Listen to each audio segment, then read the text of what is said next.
Romans 8 verses 5 to 8. For those who are according to the flesh and are controlled by its unholy desires set their minds on and pursue those things which gratify the flesh, but those who are according to the Spirit and are controlled by the desires of the Spirit set their minds on and seek after those things which gratify the Holy Spirit.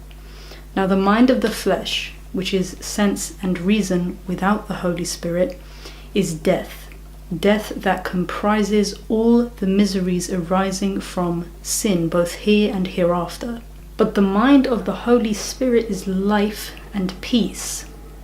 That is, because the mind of the flesh, with its carnal thoughts and purposes, is hostile to God, for it does not submit itself to God's law, indeed it cannot. So then, those who are living the life of the flesh, catering to the appetites and impulses of their carnal nature, cannot please or satisfy God or be acceptable to Him.